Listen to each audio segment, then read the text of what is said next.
सबसे पहले तो आप सब लोगों को all the best for your papers. ठीक है, पहला चैप्टर आपका सेकंड टर्म से, उससे हम ऐसे स्वागत करेंगे अपनी रिवीजन क्लासेस का। We welcome our revision classes with the revision of chapter mechanical properties of solid. ठीक है, बढ़िया क्लास रहेगी। डेरिवेशंस भी हैं, थियोरी भी है, न्यूमेरिकल्स भी हैं, छोटे क्वेश्चन, लंबे क्वेश्चन, इजी क्वेश्चन, मुश्किल क्वेश्चन, हर टाइप के क्वेश्चन हम यहाँ पे कवर कर लेंगे। एक काम करेंगे, लास्ट का जो क्लास के 10-15 मिनट्स है उसके अंदर हम डाउट सेशन रख लेंगे, जहां पे आप इस चैप्टर से रिलेटेड डाउट्स पूछ सकते हो। हाँ, वंशिका वो वाला क्वेश्चन मैंने इसमें ऐड कर रखा है, वो हम क्वेश्चन के साथ ही डिस्कस कर लेंगे। ठीक है, चलो बढ़िया, फिर क्लास शुरू करी जाए। ऑलराइट, सबसे पहले सबसे सिंपल क्वेश्चंस जो आप लोगों के पेपर में सबसे पहले आते हैं। हाँ, आप लोग भी सॉल्व करो, मुझे कोई दिक्कत नहीं है, मेरा काम आसान करो यार, आई डोंट माइंड। ठीक है, तो सबसे पहले हम सबसे सिंपल वाले क्वेश्चन सॉल्व करेंगे। वेरी शॉर्ट क्वेश्चंस, ऐसे 1 मार्क्स में आ सकते हैं, एमसीक्यूज में भी आ सकते हैं, सब कुछ आ सकते हैं। सो ये 3 क्वेश्चन है, पहले क्वेश्चन से शुरू करते हैं। सब बच्चों ने क्वेश्चन अपनी जिंदगी में पहले देखे। मेरी आवाज सबको धीरे आ रही है या फिर आपको धीरे आ रही है? बेटा मेरी आवाज सबको क्लियरली आ रही है? Yes, ma'am. बेटा फिर एक बार रिफ्रेश करके ज्वाइन करो। जिसको स्क्रीन शो नहीं हो रही, जिसको मैम आवाज का नहीं आ रही, ब्रेक हो के आया है आपका आवाज। मेरी क्लियर आ रही है बेटा आवाज। जिसको दिक्कत हो रही है एक बार प्लीज रिफ्रेश करके ज्वाइन करो क्लास। ठीक है, तो बताओ फर्स्ट का आंसर क्या होगा? स्टील को प्रेफर किया जाता है कॉपर की जगह। मैम क्योंकि स्टील की ना इलास्टिसिटी ज्यादा होती है। राइट, स्टील की इलास्टिसिटी ज्यादा होती है। हाँ बेटा, मैं वही बोल रही हूँ कि सपोर्ट मटेरियल के भी क्वेश्चंस हैं, एनसीईआरटी के भी हैं, प्रीवियस ईयर पेपर्स के भी क्वेश्चंस हैं, जो भी इंपॉर्टेंट क्वेश्चंस हैं सारे यहाँ पर डाल दिए। ठीक है, तो why do we prefer steel to copper in the manufacture of spring? क्योंकि स्टील जो रहता है it is more elastic than copper. Right, steel is more elastic than copper. यही इसका रीजन होता है कि स्टील की इलास्टिसिटी कॉपर से ज्यादा होती है, it is more elastic than copper, तो इसीलिए इसका यंग्स मॉडुलस भी ज्यादा होता है। ठीक है, ये क्वेश्चन हमने जब हम अपनी क्लासेस कर रहे थे तब भी डिस्कस किया था। तो Young's modulus for steel, Young's modulus जो होता है स्टील के केस में it is more than that of copper. So that is why steel को यूज किया जाता है to manufacture springs. Very simple question, इस तरीके का ऐसे 1 मार्क में क्वेश्चन आ सकता है। स्क्रीन विजिबल है सब बच्चों को बेटा? Yes ma'am. रिफ्रेश करो, ज्वाइन कर लो, कोई दिक्कत नहीं होगी।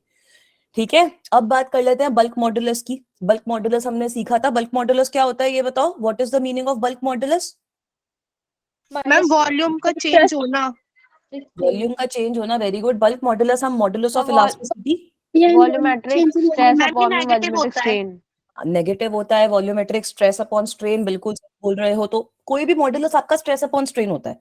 बल्क मॉडुलस में हम बात कर रहे हैं वॉल्यूम के टर्म्स में, है ना? बल्क मॉडुलस में हम वॉल्यूम के टर्म्स में बात कर रहे हैं।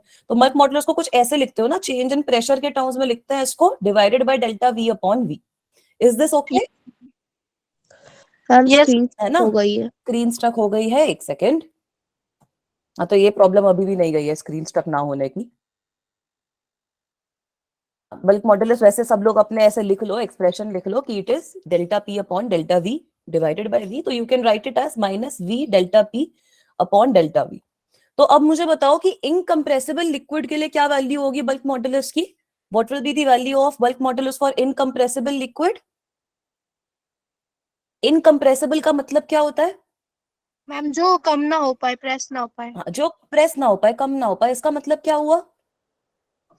मैम डेल्टा वी चेंज नहीं होगा उसका। वेरी गुड, इनकम्प्रेसिबल का यही मतलब हुआ कि भाई मैं जितना भी प्रेशर लगा लूंगी वॉल्यूम उसकी चेंज नहीं होगी। तो इनकम्प्रेसिबल लिक्विड का मतलब होता है डेल्टा वी की वैल्यू 0 के बराबर होना। ठीक है, तो इसका मतलब है बल्क मॉडुलस की वैल्यू आपकी इंफिनिटी हो जाएगी। ठीक है, बल्क मॉडुलस इंफिनिटी होता है। इनकम्प्रेसिबल लिक्विड के लिए जो कंप्रेसिबिलिटी की वैल्यू होती है वो आपकी 0 होती है। बहुत सिंपल क्वेश्चन, सबसे पहले सबसे छोटे क्वेश्चन से शुरुआत कर रहे हैं ताकि किसी बच्चे को कोई दिक्कत ना आए। ठीक है, उसके बाद ऐसे लंबे लंबे डेरिवेशन, थियरी, हर टाइप के क्वेश्चन हम सॉल्व कर लेंगे। अब आ जाओ अगले पे, पॉइसन्स रेशियो क्या होता है? What is Poisson's ratio? Lateral strain upon में लॉन्गिट्यूडनल स्ट्रेन। बिल्कुल सही। इसका थोड़ा सा कॉन्सेप्ट भी बता देती हूँ आप लोगों को। सपोज आपके पास कोई वायर है, ये ऐसे आपके पास मैम ये वायर है। सेकंड वाला दोबारा बता दो एक बार। सेकंड दोबारा बता दूं, हमारा सेकंड क्वेश्चन बोल रहा है कि what is the value of bulk modulus for an incompressible liquid. ठीक है, तो बल्क मॉडुलस का एक्सप्रेशन तो हमें पता है क्या होता है, स्ट्रेस अपॉन स्ट्रेन के फॉर्म में आप उसको लिखते हो। तो स्ट्रेस अपॉन स्ट्रेन हम कैसे लिखते हैं?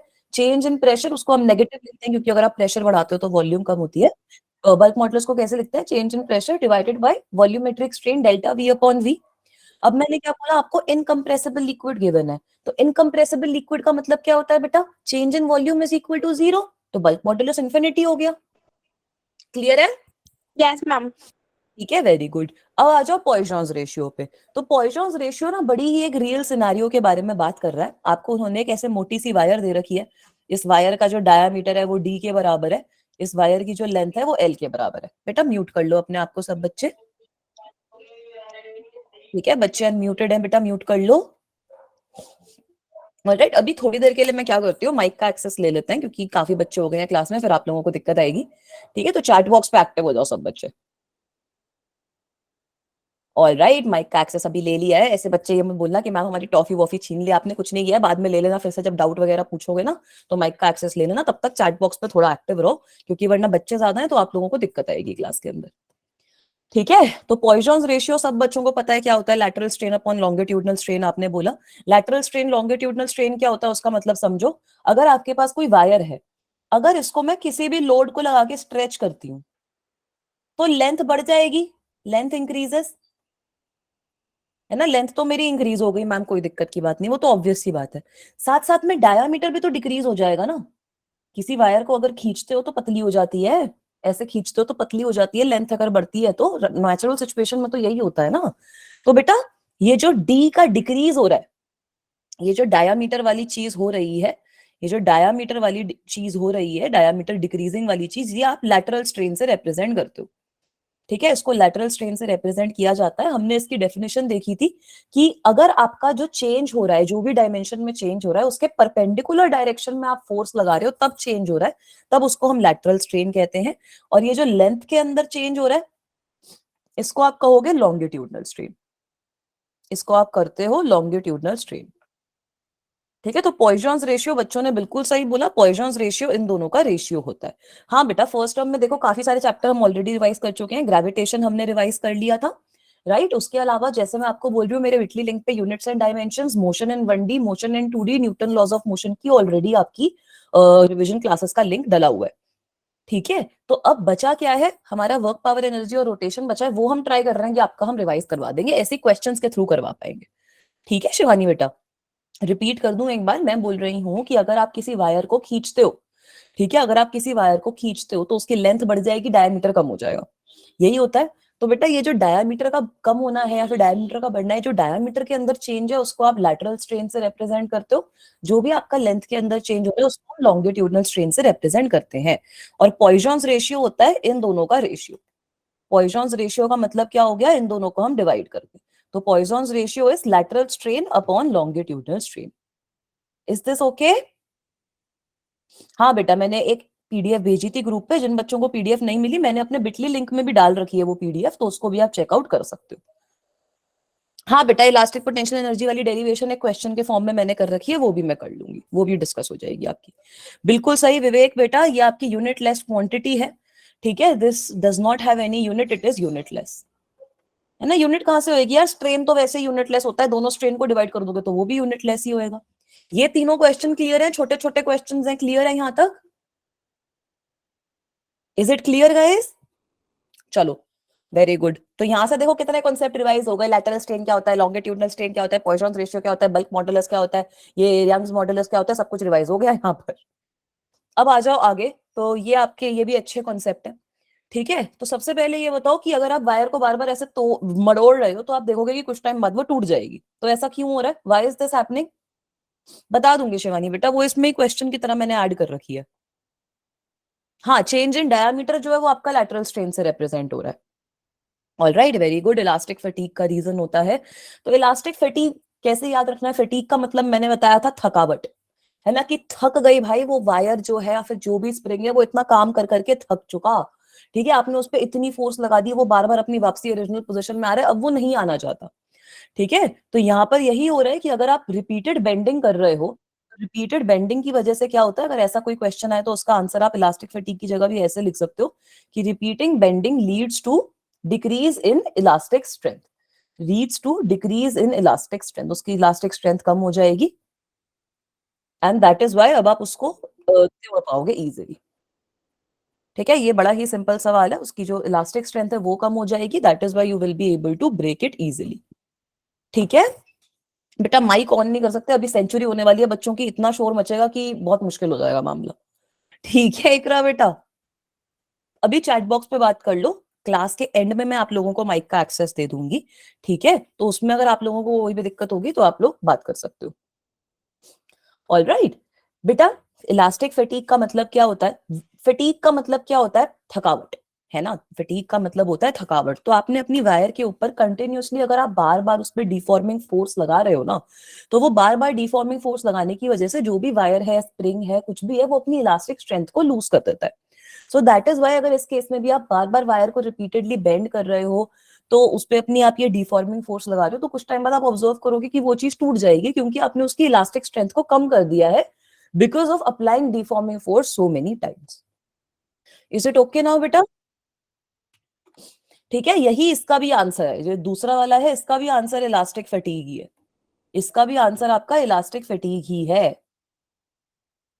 ठीक है, इसका भी आंसर, जो दूसरा वाला केस है उसका भी आंसर आपका इलास्टिक फटीग ही है। तो दूसरा केस क्या है? स्प्रिंग बैलेंस क्या होता है? आपका स्प्रिंग लगा होता है, वहां पे आप कोई भी मास रखते हो तो आपका मेजर करके बता देता है कि कितना मास है।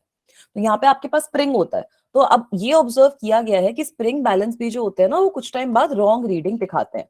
तो इसका रीजन भी यही है कि यहाँ पे भी इलास्टिक फटीग का कॉन्सेप्ट ही लग रहा है। तो इलास्टिक फटीग क्या होता है? जो भी डिफॉर्मिंग फोर्स आप लगा रहे हो, on applying deforming force, on applying deforming force, देखो इसकी थियरी भी मैं लिख रही हूँ ताकि बच्चों को दिक्कत ना आए। स्टक हो गया है, एक सेकेंड बेटा। शिवानी बच्चा, आपने हैंड रेस कर रखा है, जो भी डाउट है चैट बॉक्स पे लिख दो। On applying deforming force over long period of time, over long period of time, the body loses its elastic strength, या इलास्टिक स्ट्रेंथ या इलास्टिक प्रॉपर्टी बोल सकते हो। ठीक है, इन दोनों क्वेश्चन का आंसर सेम है, इलास्टिक फटीग है बेटा इन दोनों क्वेश्चन का आंसर। अब इलास्टिक फटीग को समझो क्या होता है। ठीक है रवि लाइमा बेटा, इलास्टिक फटीग को समझो क्या होता है। सबने रबर बैंड देखा है ना अपनी लाइफ में?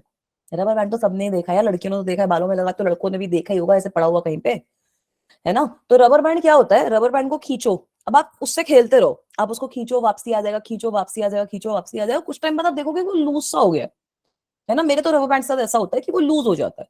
तो उसका रीजन क्या है? अगर आप किसी भी सॉलिड बॉडी पे कंटिन्यूअसली डिफॉर्मिंग फोर्स लगाए जा रहे हो, बहुत बार उस पर आप डिफॉर्मिंग फोर्स लगा रहे हो, तो वो बॉडी जो है वो अपनी इलास्टिक स्ट्रेंथ लूज कर देगी, है ना, वो अपनी ओरिजिनल पोजीशन में वापस नहीं आ पाएगी। तो इसको हम इलास्टिक फटीग कहते हैं। तो पहला वाला जो क्वेश्चन है वो भी यही है कि अगर आप वायर को बार बार बेंड कर रहे हो तो उसको आप तोड़ क्यों पाते हो? उसका रीजन भी यही है, क्योंकि आप उसको बार बार बेंड कर रहे हो, आप उस पर बार बार डिफॉर्मिंग फोर्स लगा रहे हो, तो over some certain period of time वो अपनी इलास्टिक स्ट्रेंथ को लूज कर देगी, तो इसलिए आप उसको तोड़ पाओगे। दूसरा क्वेश्चन ये है कि स्प्रिंग बैलेंस की जब आप बात कर रहे हो, अच्छा धीरे धीरे बताओ, फास्ट हो रहा है क्या? स्प्रिंग बैलेंस की अगर आप बात कर रहे हो, तो स्प्रिंग बैलेंस के केस में भी यही होता है। अगर आप कंटिन्यूअसली उसको मास मेजर करने के लिए यूज करते हो, कंटिन्यूअसली उस पर डिफॉर्मिंग फोर्स लगाते हो, तो वो भी कुछ टाइम बाद अपनी इलास्टिक स्ट्रेंथ को लूज कर देगा। क्लियर है? यहां तक क्लियर है सबको? एक बार लास्ट स्लाइड भी देख लो। यार सिंपल सिंपल क्वेश्चन है यार, ये मुश्किल मुश्किल क्वेश्चन पे चल लो, ऐसे ऐसे क्वेश्चन के साथ इतना टाइम नहीं लगाते। ठीक है शुभांगी बेटा, ओके। 2x की स्पीड पे फास्ट पढ़ाते हैं, क्वेश्चन बढ़िया बढ़िया सॉल्व करेंगे। सॉलिड वाला चैप्टर तो 50 बार रिवाइज हो चुका। ठीक है चलो, तो आगे चलते हैं। एक छोटा सा क्वेश्चन और है, ये भी आपका, ये एनसीईआरटी हर जगह पे ये सेम क्वेश्चन है। आपको स्ट्रेस और स्ट्रेन कर्व ड्रॉ करना है। स्ट्रेस स्ट्रेन कर्व आपके लिए ना इंपॉर्टेंट है, यूजुअली उससे आपका एक ना एक क्वेश्चन पूछा ही जाता है। तो स्ट्रेस स्ट्रेन कर्व भी 2-3 क्वेश्चन है जो हम डिस्कस करेंगे। यहाँ पे आप स्ट्रेन प्लॉट करते हो, यहाँ पे आप स्ट्रेस प्लॉट करते हो।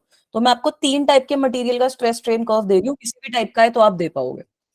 ठीक है, स्लांटिंग लाइन में बेटा इलास्टोमर का कुछ ऐसे आता है। ठीक है, इस तरीके का कुछ इलास्टोमर का रहता है ना। इलास्टोमर्स आपके बहुत स्ट्रेचेबल होते हैं, उनकी ब्रेकिंग लिमिट भी बहुत दूर होती है, तो इस तरीके का आपके पास इलास्टोमर का आता है। अगर आपके पास कोई प्लास्टिक बॉडी है तो उसका भी आप ड्रॉ कर सकते हो। प्लास्टिक बॉडी का कुछ इस तरीके का होता है, उसका ये वाला जो एरिया होता है ना जिसमें वो इलास्टिक होती है, वो बहुत छोटा होता है। तो ये कुछ प्लास्टिक बॉडी का आपका होता है ना। इसके केस बेस, हाँ वही मैं बोल रही हूँ, ये अच्छा है। ये वाला जो टॉपिक है स्ट्रेंथ स्ट्रेन कर्व वाला टॉपिक, आपका यूजुअली पूछा ही जाता है कि बताओ क्या ग्राफ बन रहा है। ठीक है, इलास्टोमर का इस तरीके से बनेगा, स्ट्रेचेबल होता है, वो बहुत बार ऐसे वापसी आ जाता है, हुक्स लॉ फॉलो करता है लंबे टाइम तक। ठीक है बेटा, और ये प्लास्टिक का ऐसे होता है क्योंकि इसमें आप देख सकते हो ये हुक्स लॉ कम टाइम के लिए फॉलो करता है, और जितने टाइम के लिए ये इलास्टिक रहता है वो टाइम बहुत कम है। हाँ, ये ब्रिटल हो गया, प्लास्टिक आपका ब्रिटल हो गया मामला। ठीक है, तो इस तरीके का आपका प्लास्टिक के लिए बनता है। ठीक है, तो ये वाले दोनों कर्व्स आपको पता होने चाहिए कि ब्रिटल के लिए क्या बन रहा है। ये ब्रिटल जैसा ही प्लास्टिक के लिए भी बनता है बेटा, ब्रिटल आपका टूट जाता है। ब्रिटल अगर एक और तरीका आप देखो तो ब्रिटल का भी कुछ ऐसे भी बन सकता है। ब्रिटल का मैंने एक और ग्राफ देखा था, वो ग्राफ उन्होंने कैसे बनाया, किस कलर से बनाया, पर्पल से बनाते हैं, वो ग्राफ उन्होंने डायरेक्टली कुछ ऐसे बना रखा था। ठीक है, ऐसे ये आपका ब्रिटल का भी बन सकता है, ब्रिटल पॉलीमर अगर कोई है तो ब्रिटल के केस में क्या होता है, वो डायरेक्टली टूट जाता है ना। ब्रिटल के केस में तो टूट जाता है। ब्रिटल का मतलब क्या है कि आपने फोर्स लगाई, वो टूट गया। तो जब तक आप फोर्स लगाओगे, कांच की अगर आप बात करते हो, कांच पे आप कुछ ना कुछ फोर्स लगा रहे हो तो वो काम करेगा, उसके बाद वो टूट ही जाएगा ना। तो बस ये इतना ही बनता है। ठीक है, कुछ इसमें थोड़ा सा ये आगे करके ऐसे बना दो तो इस तरीके का बन जाएगा। Is that okay guys? यहां तक क्लियर है सबको? ठीक है, डक्टाइल का जो ग्राफ होता है उसके अंदर यही डिफरेंस होता है, डक्टाइल का जो ग्राफ होता है उसके अंदर यही डिफरेंस होता है कि डक्टाइल वाला जो ग्राफ होता है वो थोड़ा सा उसका जो लंबा होता है, इलास्टिक वाला रीजन थोड़ा लंबा होता है। ब्रिटल मटेरियल आपके हुक्स लॉ फॉलो करते हैं, उसके बाद वो डायरेक्टली टूट जाता है। तो कुछ इस तरीके का उनका ग्राफ बन जाता है। ठीक है बेटा, ब्रिटल का मतलब होता है जो टूट जाए, कांच हो गया ना यार। ब्रिटल का मतलब जो टूट जाए। अब कांच पे आप कुछ ना कुछ फोर्स लगाते रहो, ऐसे ऐसे ऐसे करती रहो, वो टूटेगा नहीं। फिर कुछ फोर्स ज्यादा लगाओगे वो डायरेक्टली टूट जाएगा, उसमें कुछ इलास्टिक वाला रीजन तो आता ही नहीं कि हाँ भाई वो पहले परमानेंटली सेट होएगा, ऐसा होएगा, कुछ वैसा होएगा। बेटा ये जो पर्पल वाला ग्राफ है ये ब्रिटल पॉलीमर का है। ब्रिटल पॉलीमर का ग्राफ थोड़ा सा आपको और अच्छे से समझा देती हूँ। स्ट्रेन और स्ट्रेस। ठीक है, ब्रिटल पॉलीमर का हुक्स लॉ आता है, उसके बाद कुछ ऐसा ग्राफ आता है, उसके बाद ये टूट जाता है। बस इतना सा ही ग्राफ आता है ब्रिटल पॉलीमर के केस में। This is for brittle. Is this okay? Ductile मतलब, यार डक्टाइल का तो मतलब है जिसको आप तोड़ मोड़ सकते हो इजीली, है ना। डक्टाइल मटेरियल्स जो होते हैं उसमें आप काम ही वो वाले रीजन में करते हो, जो ये प्लास्टिक वाला रीजन होता है ना, आप काम ही उसमें करते हो। तो उसका आप ये ऑब्जर्व करते हो कि ये वाला जो पार्ट है वो काफी लंबा आता है। ठीक है, तो डक्टाइल मटेरियल के केस में ये वाला पार्ट लंबा आता है। डक्टाइल मटेरियल का ग्राफ किसी को याद है कैसा आता है? डक्टाइल का भी ग्राफ बना दिया जाएगा, ये पूरा यहीं पे रिवाइज हो जाएगा आपका स्ट्रेस स्ट्रेन का। डक्टाइल का भी ग्राफ बना दे बेटा। कौन सी वीडियो चाहिए एक बार ये बताओ, विच वीडियो डू यू वांट? ठीक है, डक्टाइल के केस में अब आपका कैसा ग्राफ बनता है वो भी आप लोग देख ही लो। चलो अब देख ही रहे हैं तो स्ट्रेस स्ट्रेन कर्व। ठीक है, ये आपका स्ट्रेन है, ये आपका स्ट्रेस है। अब डक्टाइल मटेरियल के केस में क्या रहता है, प्लास्टिक में तो देखो ये कुछ लंबा नहीं बना, है ना। प्लास्टिक के केस में तो ये लंबा नहीं बना। डक्टाइल मटेरियल के केस में ये जो प्लास्टिक वाला रीजन होता है वो काफी लंबा बनता है। यहां तक हुक्स लॉ फॉलो हुआ, उसके बाद आपका कुछ ऐसा ग्राफ बनता है। ठीक है, तो ये वाला जो रीजन है जिसमें आपका मटेरियल प्लास्टिक की तरह एक्ट करता है, जो प्लास्टिक रीजन कहते हो आप जिसको, तो वो वाला काफी लंबा बनता है। सो this is the case for ductile. Is it okay guys? यहां तक क्लियर है? इतने ही होते हैं मटेरियल्स जिनके आपको ग्राफ बनाने हैं, है ना। हाँ, डक्टाइल बेटा वही होता है। डक्टाइल मतलब आपके पास कोई भी मेटल है उसको आप थिन शीट्स वगैरह के अंदर बीट कर सकते हो। आई थिंक वायर में कन्वर्ट कर सकते हैं, मैलिएबल और डक्टाइल कुछ रहता है ना। बेटा मेरा वो जो बिटली लिंक है उस पर रिकॉर्डिंग्स भी हैं, उस पर वीडियोस भी हैं, और उस पर ये सारा पीडीएफ वगैरह सब कुछ है। ठीक है, आगे चलूं। अब थोड़े से और लंबे क्वेश्चंस पे मूव ऑन करें। बच्चों की वो डेरिवेशन करवा देते हैं पोटेंशियल एनर्जी वाली। एक बार रिपीट कर दूं, स्ट्रेस स्ट्रेन कर्व का मतलब क्या होता है बेटा? आधे बार रुको, एक बार एंड तक मैं आपको लिंक भेज दूंगी। स्ट्रेस स्ट्रेन कर्व का मतलब क्या होता है कि स्ट्रेन के साथ वो बताता है कि स्ट्रेस का क्या रिलेशन है। ठीक है, हाँ, तो तभी तो देखो स्टार्टिंग में वो हुक्स लॉ फॉलो कर रहा है ना, स्टार्टिंग में वो हुक्स लॉ फॉलो कर रहा है, बट बाद में अगर आप एक पॉइंट से फोर्स ज्यादा करोगे तो डायरेक्टली टूट जाता है। तो ब्रिटल का तोड़ दिया जाता है एकदम। हाँ, तो डक्टाइल के केस में वही है, वो आपका काम कर रहा है उसी रीजन में जहां पे वो अपनी ओरिजिनल शेप में वापसी नहीं आ रहा। तो तभी आप देखते हो कि इसका ये वाला जो पार्ट है वो काफी बड़ा है। तो आप इस रीजन में फोर्स लगा के उसकी शेप चेंज कर सकते हो, है ना। आप फोर्स लगाओगे वो वापसी आ जाएगा, तब तक तो इलास्टिसिटी की तरह एक्ट करेगा। ये वाला जो रीजन है इसमें आप फोर्स लगाओगे तो उसकी शेप चेंज हो जाएगी, तो टूटने से पहले वो काफी टाइम तक वापसी आ सकता है। Is it okay guys? Is it okay? यहां तक क्लियर है सबको? आगे चले अगले क्वेश्चंस पे।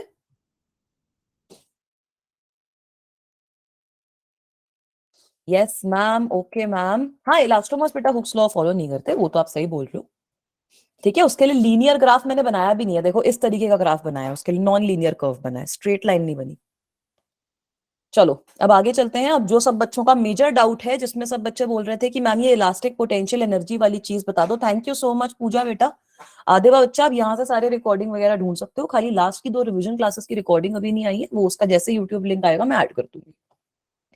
ठीक है, अब थोड़े से इससे जो लंबे क्वेश्चन है उस पर आते हैं। तो सबसे पहला क्वेश्चन बच्चों का सबसे फेवरेट क्वेश्चन ही है, ठीक है, वो है आपका elastic energy per unit volume की वैल्यू बता दो। ऑलराइट, तो इसकी डेरिवेशन कर ले quickly. Should we do the derivation for this? ठीक है, तो सपोज आपके पास एक वायर है, इसका आप समझो कि क्या हो रहा है, इसको ना अच्छे से समझना। बच्चों को सबसे ज्यादा कंफ्यूजन इस टॉपिक में, और ये डेरिवेशन आपकी सबसे इंपॉर्टेंट डेरिवेशन है। सॉलिड में से अगर डेरिवेशन आती है तो मेजरली यही वाली डेरिवेशन आती है। ठीक है, तो सपोज आप ऐसे ही बनाओगे। सपोज आपके पास एक वायर है, ठीक है, ये आपकी वायर है, इसकी इनिशियल लेंथ जो है वो एल के बराबर है, क्रॉस सेक्शनल एरिया इसका ए के बराबर है, उसमें कोई दिक्कत नहीं है मैम। अब आप इस वायर के ऊपर कुछ फोर्स लगा रहे हो। ठीक है, अब आप इस वायर के ऊपर, आई थिंक स्टक है स्क्रीन, एक सेकेंड, कोई नहीं, समझ गई मैं स्टक है। सब बच्चों के मैसेज आते हैं, मैं समझ जाती हूँ कि यहाँ पर दिक्कत हो गई है। यार ऐसे 25 मिनट हो गए यार, क्लास में टाइम कहाँ भागता है, मेरे को तो ये समझा दे कोई बच्चा। अब इस वायर पे हमने कुछ फोर्स लगाकर इसको स्ट्रेच कर दिया। इस वायर पे कुछ फोर्स लगाकर हमने इसको स्ट्रेच कर दिया, और जो फाइनल इसमें एक्सटेंशन हो रही है वो डेल्टा एल की हो रही है, कुछ आपने एफ फोर्स लगाई है। यहां तक क्लियर है सब बच्चों को कि हाँ मैम ये पॉसिबल है? अब मुझे क्योंकि यहाँ पे डेरिवेशन करनी है, तो मैं यहाँ पर कोई भी एक रैंडम टाइम इंस्टेंट कंसिडर करूंगी। ठीक है, I will consider some random time instant in the case of this wire, जहां तक मेरी जो एक्सटेंशन थी वो एक्स के बराबर थी, और उसके बाद 1 सेकेंड बेटा। ठीक है, जहां पर मेरी जो एक्सटेंशन थी, सपोज मैं ये वाला टाइम कंसिडर कर रही हूँ, ये ब्लू लाइन दिख रही है, ये ब्लू लाइन विजिबल है बेटा। तो अब मैं यहां तक एक्सटेंशन कंसिडर कर रही हूँ कि एक्स तक मेरी वायर एक्सटेंड हो गई थी, और ये डेल्टा एक्स के अंदर जो छोटा सा वर्क डन हुआ है, मुझे उसकी वैल्यू निकालनी है। क्लियर है? क्लियर है यहां तक क्या हुआ? कोई दिक्कत नहीं है बेटा? हाँ, पता नहीं लगता क्लास का, मैं ऐसे मैजिक कर रही हूँ ना क्लास के अंदर। चलो यहां तक सब बच्चों को समझ में आ गया। तो मुझे बता दो यंग्स मॉड्यूलस सबसे पहले क्या होता है? What is Young's modulus? What is Young's modulus? बच्चों को ये पता है? सब बच्चों को यंग्स मॉड्यूलस क्या होता है? रिपीट कर दूं एक बार, मैंने क्या बोला? आपके पास एक वायर है जिसका इनिशियल लेंथ एल के बराबर है, एरिया ए के बराबर है। ठीक है, इस वायर को हमने स्ट्रेच किया और उसमें फाइनल कुछ एक्सटेंशन डेल्टा एल आ गई, मैंने फोर्स एफ लगाई है। तो मुझे अगर वर्क डन निकालना है, मैं एक रैंडम इंस्टेंट कंसिडर कर रही हूँ जब इस वायर में एक्स इसकी जो लेंथ थी वो हो गई थी। ठीक है, इस वायर के अंदर, चलो एक्स पूरी लेंथ नहीं, एक्स इसकी जो एक्सटेंशन थी वो थी, ये मैंने गलत लिख दिया था। ठीक है, इस वायर की जब मैं ये रैंडम टाइम देख रही हूँ, तो कुछ जो एक्सटेंशन थी वो एक्स के बराबर थी, और उसके बाद छोटी सी एक्सटेंशन हुई है जो वो dx के बराबर है। ठीक है, तो अब यहां से हम डिराइव करेंगे कि छोटा सा वर्क डन कितना है, और उसको इंटीग्रेट कर देंगे। तो सबसे पहले यंग्स मॉड्यूलस की वैल्यू सब बच्चों ने बिल्कुल सही बोली, स्ट्रेस अपॉन स्ट्रेन होती है। ठीक है, तो ये जो एक्स वाली चीज है, इसमें मैं यंग्स मॉड्यूलस की वैल्यू कितनी लिख सकती हूँ? स्ट्रेस हो जाएगा force upon area divided by strain, कितना हो जाएगा? X divided by L. Is this okay? तो यहां से मेरे पास जो फोर्स है, जो ये फोर्स डेवलप हो रही है, जो रिस्टोरिंग फोर्स आ रही है, उसकी वैल्यू आ जाएगी F will be equal to y multiplied by x multiplied by a divided by the original length L। Is this okay guys? यहां तक क्लियर है सबको? तक हो गई क्या फिर से? चलो मेरे को पता चल गया। ठीक है, ये आप लिख लो, बिल्कुल सही लिखा है रुचि ने भी। ठीक है, अभी विजिबल है बेटा, ये फोर्स आ गई। तो अब यहीं से मैं छोटा सा वर्क डन भी कैलकुलेट कर सकती हूँ। Work done in stretching the wire by dx amount, what will the work done be? छोटा सा वर्क डन कितना हो जाएगा? F D x. हाँ मैम, यहां तक तो हमें समझ में आ गया, यहां तक समझ में आ गया। ये वैसे मैंने 2 मार्क में लिख रखा है, बट ऐसा क्वेश्चन आपका 3 मार्क में भी आ सकता है, उसमें भी कोई दिक्कत नहीं है। यहां तक क्लियर है सबको? ठीक है, सारे के सारे स्टेप्स अच्छे से समझा दें ताकि बच्चों को दिक्कत ही ना है। गुड इवनिंग बेटा, सब लेट हो रहे हैं आज की क्लास में, कोई दिक्कत की बात नहीं है। ठीक है, तो अब यहां से बस हम अपना शुरू कर देंगे। तो डी डब्ल्यू जो है, डी डब्ल्यू जो है आपका कितना हो जाएगा? It will be equal to y x a upon L multiplied by d x. ठीक है, ये यंग मॉडुलस, एरिया, लेंथ सब कुछ कांस्टेंट है, एक्स डी एक्स बचा है आपका खाली। तो अब अगर मैं 0 से कहीं तक भी अपनी वायर को स्ट्रेच कर रही हूँ, ठीक है, if I am stretching my wire from 0 to L, तो I can find out the value कि क्या वैल्यू रहेगी भाई। अच्छा, वर्क डन वाला पॉइंट रिपीट करो, कुछ दिक्कत हो रही है बेटा? यहां तक देखो, मैंने फोर्स की वैल्यू निकाल ली है ना, ये जो y का एक्सप्रेशन है वहां से मैंने फोर्स की वैल्यू निकाल ली। वो तो क्लियर है सब बच्चों को कि हाँ मैम फोर्स की वैल्यू आ गई? ठीक है, अब मैंने क्या बोला कि वर्क डन, अगर मुझे वायर को dx अमाउंट से स्ट्रेच करना है तो वर्क डन कितना हो जाएगा? f dx के बराबर। तो वाइट से तो स्टार्टिंग का लिखा था, पूरा रिपीट कर रही हूँ, एक बार सब बच्चे समझ लो अच्छे से। आपके पास इनिशियली एक वायर है, बच्चों को डायग्राम भी समझ नहीं आया, तो एक आपके पास इनिशियली एक वायर है जिसका एरिया a है और लेंथ इसकी l के बराबर है। इस वायर को आपने स्ट्रेच किया है डेल्टा एल तक। ठीक है, इस वायर को आपने स्ट्रेच कर दिया such that the extension produced in it is delta L and the force which is being applied is F के बराबर। ऑल राइट, तो अब यहां पर क्या हो रहा है, मैं बोल रही हूं कि मैं एक आर्बिट्ररी टाइम कंसीडर करती हूँ जहां पे मेरी एक्सटेंशन एक्स के बराबर हुई है और उसके बाद डी एक्स एक्सटेंशन हो रही है छोटे से टाइम में। तो मैं इसकी वैल्यू निकाल सकती हूँ यंग्स मॉडुलस की। अगर मेरी एक्सटेंशन एस के एक्स के बराबर है तो यंग्स मॉडुलस कितना आ जाएगा? F upon A divided by x upon L. Is it okay? यहां से फोर्स की वैल्यू निकल गई। अब हमें पता है कि अगर हम dx अमाउंट से इस वायर को स्ट्रेच कर रहे हैं तो वर्क डन कितना हो जाएगा? एफ dx के बराबर ही तो हो जाएगा। वर्क डन आपका एफ dx के बराबर हो जाएगा, उसमें क्या दिक्कत है मैम? ठीक है, मुझे भी मेरे को लगा था पूजा कि आज कम बच्चे होंगे, बट मेरी उम्मीद पे ऐसे ऐसे बच्चे अच्छे हो आप लोग। तो अब यहां से छोटा सा वर्क डन की वैल्यू आ गई, तो मैं टोटल वर्क डन भी निकाल सकती हूँ। मेरी एक्सटेंशन कहां से हो रही है? 0 से लेकर डेल्टा एल तक एक्सटेंशन हो रही है, तो मैं छोटे से वर्क डन की भी तो वैल्यू निकाल सकती हूँ। छोटे से वर्क डन की वैल्यू कितनी हो जाएगी? Y A upon L X D X. तो इसको इंटीग्रेट कर देंगे, एक्स डी एक्स को इंटीग्रेट कर सकते हैं। यहां तक सबको समझ में आ रहा है? ये इंपॉर्टेंट डेरिवेशन है, अगर ये आ गई ना पेपर में और समझ नहीं आई तो मेरे को मत बोलना कि मैम ये आ गई थी पर हम कर नहीं पाए थे। ठीक है, स्टक नहीं है बेटा, विजिबल है नितिका बच्चा, एक बार रिफ्रेश करके ज्वाइन करो बच्चा प्लीज। ऑलराइट, तो अब यहीं से कंटिन्यू करते हैं।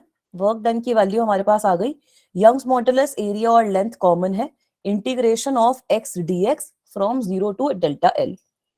तो इसको जब आप इंटीग्रेट करोगे आपके पास क्या आ जाएगा? Y A upon L, x dx को इंटीग्रेट करते हैं तो एक्स स्क्वायर अपॉन 2 आता है फ्रॉम 0 टू डेल्टा एल। ठीक है, तो वर्क डन कितना आ गया? वर्क डन कितना आ गया? है ना, n+1 के टर्म में आता है ना।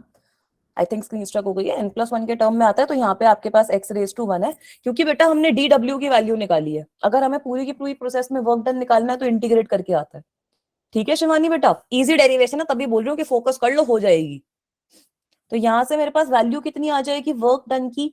Half of Young's modulus multiplied by A upon L multiplied by delta L का whole square. This is the sort of derivation which we obtain. Yes ma'am, no ma'am, any दिक्कत, any परेशानी in this?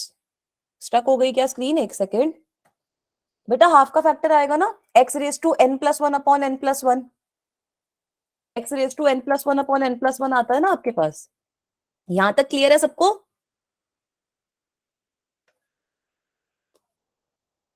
ठीक है, अब हमें बताना क्या है यार, ये जो वर्क डन होएगा यही तो आपका एक तरीके से पोटेंशियल एनर्जी की तरह स्टोर होएगा ना। So this will be equal to elastic potential energy, है ना। ये जो आपका वर्क डन हो रहा है, वायर को जो स्ट्रेच करने में वर्क डन हो रहा है, वही तो आपका पोटेंशियल एनर्जी की तरह स्टोर होएगा। होएगा नहीं होगा? तो यही तो आपका इलास्टिक पोटेंशियल एनर्जी के इक्वल होएगा। ये डेरिवेशन सेम हमने क्लास में कवर करी थी, तब कहाँ थे सब बच्चे? मेरे को एक बार ये बताओ। इंटीग्रेशन समझ नहीं आया बेटा? इंटीग्रेशन में कुछ नहीं है, integral of x⁻n dx is equal to x⁻n+1 upon n+1। तो यहाँ पर मेरे पास x⁻1 है, तो इसको इंटीग्रेट करेंगे तो x⁻1+1 2 डिवाइडेड बाय 2 हो जाएगा ना। Yes, no, right? ठीक है बेटा, तो यहां तक हमारे पास इलास्टिक पोटेंशियल एनर्जी आ गई। अब आपसे क्वेश्चन में क्या पूछा है? क्वेश्चन में पूछा है elastic potential energy per unit volume बताओ कितनी है। डी तो था, अरे डीएक्स है ना, वो तो डीएक्स है कि डी के टर्म्स में इंटीग्रेट कर रहे हैं। n+1 कहाँ गया, क्या मतलब है? n+1 मतलब 1+1, तो 1+1 2 हो गया ना, एक्स स्क्वायर आ गया ना यहाँ पे बेटा। ठीक है शिवानी, पूजा, मेरे बच्चों, इंटीग्रेशन डिफरेंशिएशन रिवाइज करो। ठीक है यहां तक। अब हमें क्वेश्चन में बोला है कि elastic potential energy per unit volume बताओ कितनी है, तो इसको वॉल्यूम से डिवाइड कर दो। Elastic potential energy per unit volume अगर आपको बतानी है तो इसको वॉल्यूम से डिवाइड कर दो। क्या आ जाएगा? Half of Y A upon L multiplied by delta L का whole square divided by volume कितनी होती है? Area multiplied by L. ये हो जाएगा। यहां तक क्लियर है सबको? Yes ma'am, no ma'am?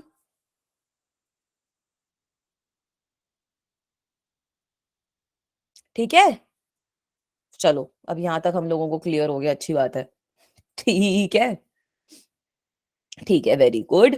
तो अब इस पे हम आगे प्रोसीड कैसे करते हैं इसको समझने की कोशिश करो। जब इस पे आगे हमें प्रोसीड करना है तो अब बेटा हमें पता है कि आपकी फोर्स क्या होती है? Young's modulus multiplied by x up into area divided by L.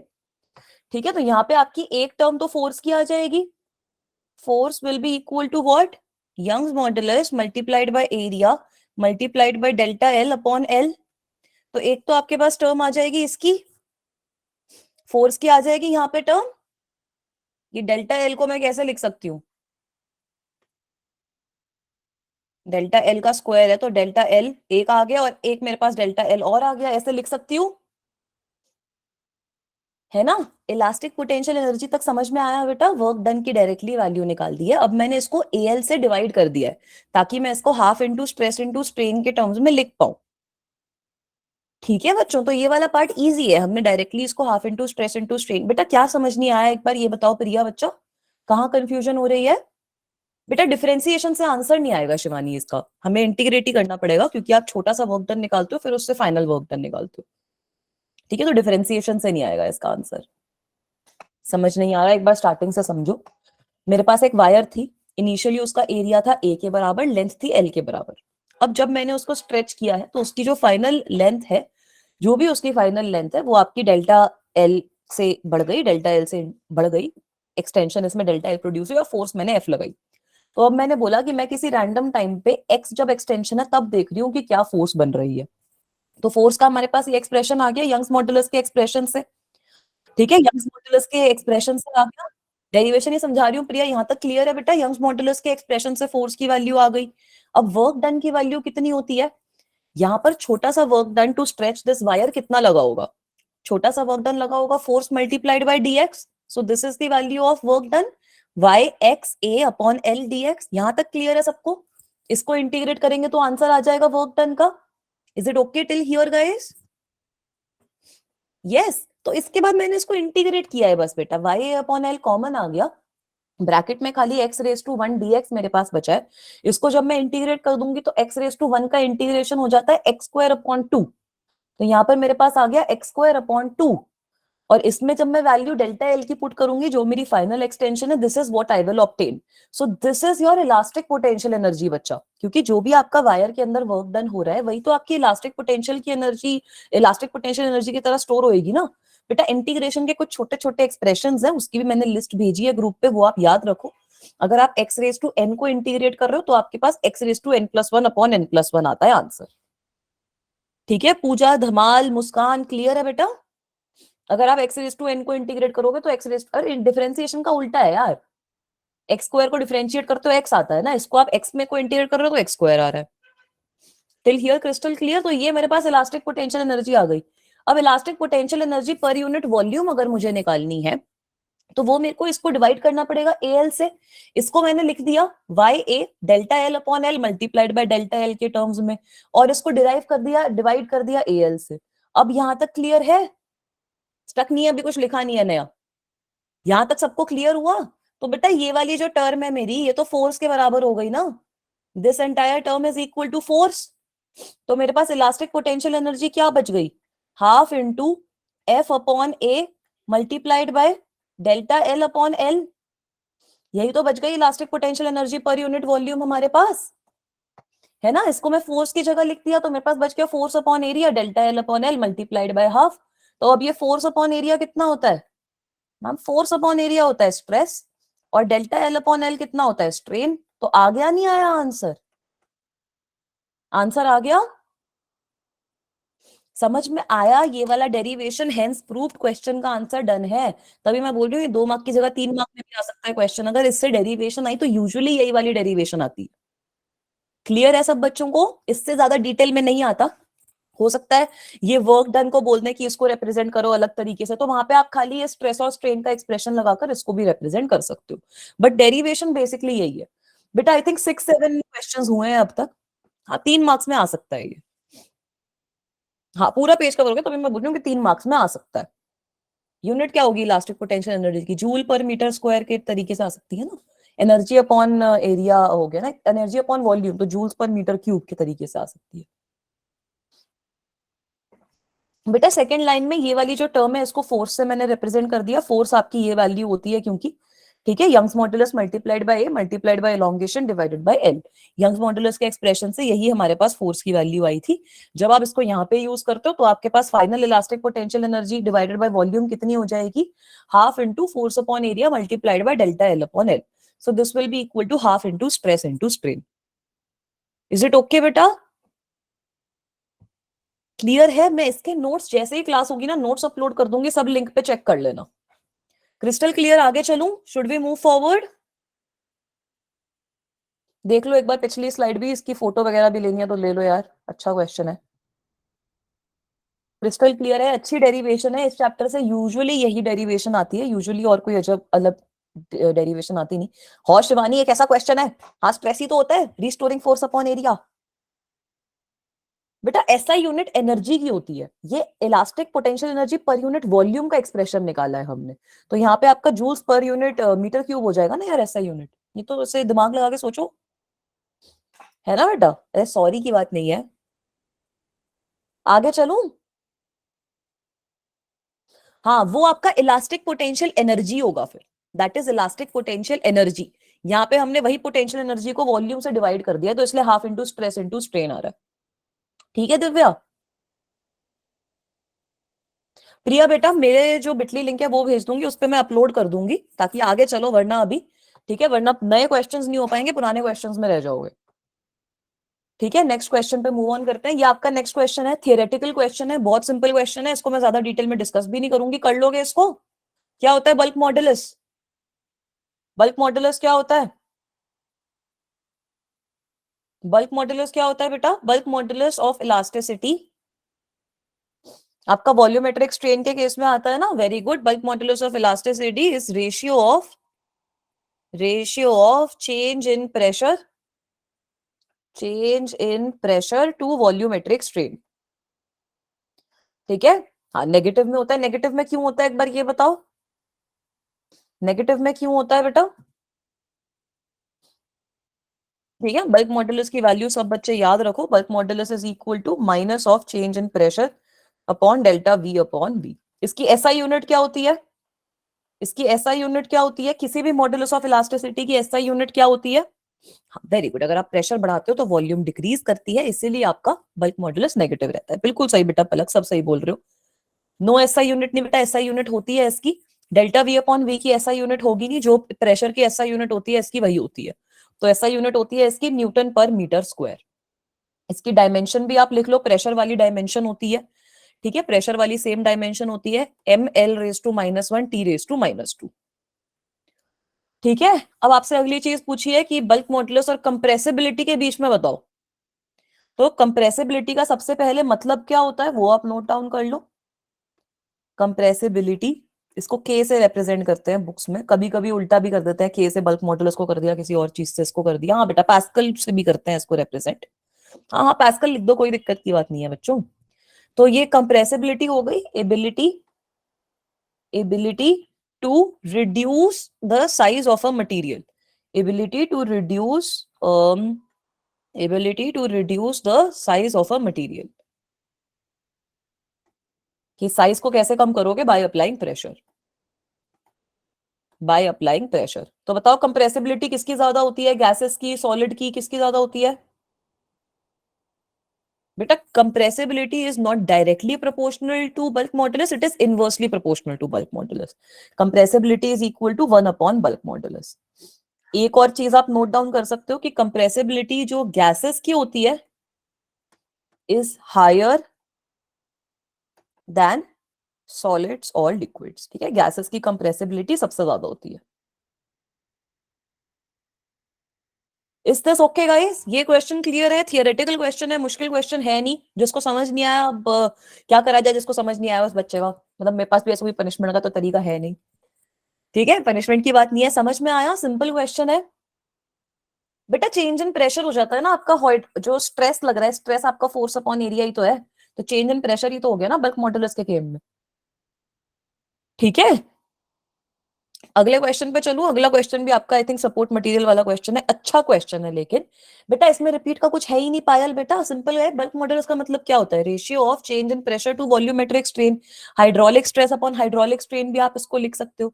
तो बल्क मॉडुलस का जो एक्सप्रेशन आता है आपके पास, minus of force upon area upon delta V upon V आता है, उसको मैंने change in pressure upon delta V upon V लिख दिया। इसकी एसआई यूनिट जो होगी, जो प्रेशर की एसआई यूनिट है वही होती है, क्योंकि डेल्टा वी अपॉन वी तो यूनिट लेस होता है। कंप्रेसिबिलिटी आप लोगों को पता ही है क्या होती है, कि साइज कितना कम होएगा अगर आप प्रेशर अप्लाई कर रहे हो। जिसकी कंप्रेसिबिलिटी ज्यादा होगी उस पर आप प्रेशर अप्लाई करोगे, साइज बहुत कम हो जाएगा। सॉलिड्स और लिक्विड्स इतने कंप्रेसिबल नहीं होते। तो compressibility is 1 upon bulk modulus. अगला क्वेश्चन देखते हैं, दिस इज अ न्यूमेरिकल। हाँ मुझे भी पता नहीं चल रहा यार बेटा, फोर्स अपॉन एरिया करो ना। फोर्स की यूनिट होती है ना आपकी mass into velocity, mass into acceleration, mlt raise to -2 होती है आपकी फोर्स की यूनिट। डिवाइड करोगे एरिया से तो एल स्क्वायर से डिवाइड हो जाएगा। ठीक है, साक्षी बेटा, शिवानी बेटा, क्लियर है बच्चों? यही वाली स्लाइड बोल रहे थे ना? चलूं आगे? नहीं नहीं, कोई टेबल वेबल लर्न नहीं करनी भाई। कौन सी टेबल है ये? कुछ वैल्यूज वगैरह याद मत करना, कोई जरूरत नहीं है कोई वैल्यू याद रखने की, जितना मुझे लगता है। पानी की वैल्यू याद रख लो फ्लूइड्स के लिए, और किसी चीज की वैल्यू की तो जरूरत है नहीं, बाकी सब गिवन होता है पेपर में। All right, this question is a good question. Students get confused in this question quite a lot. That is why I'm discussing this. ठीक है, तो क्वेश्चन पढ़ लो। आपको दो वायर्स गिवन है P and Q of the same diameter, दोनों का diameter same है। डायमीटर सेम होने का मतलब क्या है? आता है ये क्वेश्चन तो सॉल्व करके आंसर बताओ। दोनों का डायमीटर सेम करने का क्या है? नहीं नहीं, यंग्स मॉडुलस की वैल्यू किसी भी की याद करने की जरूरत नहीं है। Not any of the materials, you don't require to learn the value of Young's modulus. दो वायर गिवन है, पी और क्यू सेम डायामीटर है, मतलब दोनों का जो एरिया है वो सेम है। ठीक है, दोनों का जो एरिया है वो सेम है। हाँ गिवन होती है बेटा एग्जाम में। तो गिवन आपको है कि area of wire P is equal to area of wire Q which is equal to A, क्योंकि डायमीटर सेम है। The length of wire is L meters. Length of wire जो पी के case में है वो आपको एल के बराबर गिवन है। सब कुछ गिवन है इस क्वेश्चन में। ठीक है, length of wire in the case of P is equal to L. Stuck है? आई थिंक विजिबल है बच्चों। और इसका यंग्स मॉडुलस आपको गिवन है, वायर पी का आपको यंग्स मॉडुलस गिवन है वाई के बराबर। लेंथ ऑफ वायर क्यू आपको बोल रखा है is twice that of wire P, तो length of wire Q is 2l। And Young's modulus जो है वो हाफ है पी का, मतलब Young's modulus of wire Q is l/2। Is it okay till here? Is it okay till here? Very good, Ruchi ने answer भी निकाल दिया, आजाद ने भी निकाल दिया, गुड जॉब गाइस। आपको निकालना क्या है? आपको बताना है कि दोनों में एक्सटेंशन जो इलोंगेशन प्रोड्यूस हो रही है उसका रेशियो कितना है। तो बेटा सबसे पहले आपको यंग्स मॉडुलस की वैल्यू पता होनी चाहिए। ए मतलब एरिया बच्चा, ठीक है, कैपिटल ए मतलब एरिया। यंग्स मॉडुलस की वैल्यू कितनी होती है? Force upon area divided by delta L upon L, है ना? यंग्स मॉडुलस की यही वैल्यू होती है, स्ट्रेस बाय स्ट्रेन। हाँ 3/8 ही है आंसर, गुड जॉब यार, समझदार बच्चे हो। तो चलो मैं फटाफटी करवा देती हूँ। तो यहां से मैं डेल्टा एल की क्या वैल्यू लिख सकती हूँ? डेल्टा एल की क्या वैल्यू लिख सकते हैं? Force multiplied by L divided by Young's modulus multiplied by area. This is the value of extension. Is this okay guys? यहां तक क्लियर है सबको? ठीक है, अब बात करते हैं सबसे पहले जो पी वाली वायर है उसके केस में। तो P वाली वायर के केस में और Q वाली वायर के केस में जो फोर्स है उसकी वैल्यू भी अलग होगी। सबसे पहले वैल्यू अलग क्यों होगी? क्योंकि P वाली वायर के केस में ये दोनों के दोनों मासेस लटक रहे हैं, तो दोनों के दोनों मासेस की वजह से जो फोर्स है वो एक्ट करेगी। तो डेल्टा LP की वैल्यू कितनी हो जाएगी? Force will B 3 mg in this case force will B 3 mg, है ना, क्योंकि दोनों मासेस की वजह से इस पे लोड लग रहा है। 3 mg मल्टीप्लाइड बाय लेंथ, इसकी L आपको गिवन है, यंग्स मॉडुलस Y गिवन है, मल्टीप्लाइड बाय एरिया। ये आपके पास एक्सटेंशन आ गई वायर P के अंदर। क्लियर है ये वाली चीज? ऐसे ही वायर Q में निकाल लो यार, आप लोगों को क्या दिक्कत है। LQ कितना हो जाएगा? अब इस केस में फोर्स खाली ये जो नीचे वाला मास है उसकी वजह से लगेगी, वही निकालना है बेटा। डेल्टा एल की वैल्यू शिवानी निकालनी है, तो वो वाली मैंने यहां से वैल्यू निकाल ली ना। डेल्टा एल मतलब वायर में इलोंगेशन कितनी होगी due to application of force. Wire में कितनी इलोंगेशन होगी due to application of force. अभी विजिबल है बच्चों? यहां से अब क्यू वाली वायर के केस में भी निकल जाएगा एक्सटेंशन, इलोंगेशन। क्यू वाली वायर पे कितना मास लटका हुआ है? 2 किलो का लगा हुआ है ना, 2m का मास लगा हुआ है। तो यहाँ पर ये ऊपर वाला m मैटर नहीं कर रहा है इसमें, वो वाला मास की वजह से ये वाली वायर लंबी नहीं होगी। So here I will write 2 mg multiplied by length आपको कितनी गिवन थी? Twice of l multiplied by 2l divided by Young's modulus आपको हाफ गिवन था, multiplied by a। Is this okay? Stuck है? एक सेकेंड बेटा, अभी विजिबल है बच्चों? ठीक है, तो यहां पर एक तो मेरा जो मास लटका हुआ है वो क्योंकि 2m है तो मेरी फोर्स की वैल्यू 2 mg के बराबर हो गई, मल्टीप्लाइड बाय लेंथ कितनी है? 2l के बराबर है। यंग्स मॉडुलस आपको y/2 गिवन है, ठीक है, यंग्स मॉडुलस आपको y/2 के बराबर गिवन है। तो ये सारी चीजें मैंने यहाँ पे लगा दी। तो एक्सटेंशन कितनी आ जाएगी? एक्सटेंशन आ जाएगी आपके पास कुछ 8 mg l upon y multiplied by a, है ना। ये 8 हो जाएगा ना, 2 इंटू 2 इंटू 2 भी तो ऊपर चला जाएगा। तो अब इन दोनों को डिवाइड करके आंसर आ जाएगा delta LP upon delta LQ। Yes ma'am, no ma'am? Delta LP upon delta LQ कितना आ जाएगा? 3/8। तो सबसे पहले तो जिन बच्चों का आंसर आ गया उनका सही था। अब एक बार रिपीट कर देती हूँ, ठीक है, अब सबके लिए रिपीट कर देती हूँ। बेटा ये क्वेश्चन में साक्षी मुझे सबसे पहले ये बताओ, ये चीज समझ में आई कि यंग्स मॉडुलस का एक्सप्रेशन हम ये लिख सकते हैं? ये तो सिंपल क्वेश्चन है। ये चीज समझ में आई कि यंग्स मॉडुलस से हम ये जो इलोंगेशन है इसका एक्सप्रेशन ये लिख सकते हैं, है ना। यंग्स मॉडुलस आपका स्ट्रेस अपॉन स्ट्रेन होता है। तो अब मैं P और Q वायर के लिए इसकी वैल्यू निकाल सकती हूँ। P वायर के लिए दोनों के दोनों जो मास लटक रहे हैं वो इसमें ऐड हो जाएंगे, तो 3 mg फोर्स ऐड करेगी। L लेंथ आपको गिवन है, यंग्स मॉडुलस Y गिवन है, एरिया A गिवन है। Q वायर के लिए खाली जो 2 mg जो 2m वाला फोर्स है वही तो एक्ट करेगा, 2m के अलावा तो कोई और फोर्स एक्ट नहीं करेगा ना। तो इसकी वजह से फोर्स आ गई 2 mg मल्टीप्लाइड बाय, अब क्वेश्चन में गिवन है इसकी जो लेंथ है that is equal to 2l। यहाँ पे मैंने 2l लिख दिया भाई, multiplied by Young's modulus upon 2, क्योंकि क्वेश्चन में ये भी गिवन है कि इस वायर का Young's modulus is half that of wire P, तो y/2 आ जाएगा, multiplied by area, so that will give me 8 mg L upon y। ठीक है साक्षी, अब इन दोनों का रेशियो निकाल के आंसर निकाल लोगे बेटा? क्लियर है? क्लियर है बच्चा?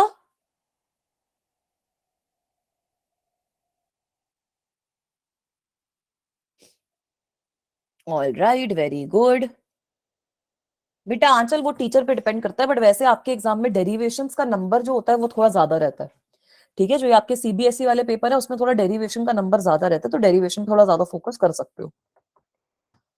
ऑल राइट बेटा, 3 है ना ऊपर, 3 mg लिखा है ना, 3 mg मल्टीप्लाइड बाय L है, तो दोनों को डिवाइड करोगे तो 3 का टर्म आ जाएगा, ठीक है इकरम। ये वाले में जो डेल्टा LP वाला है।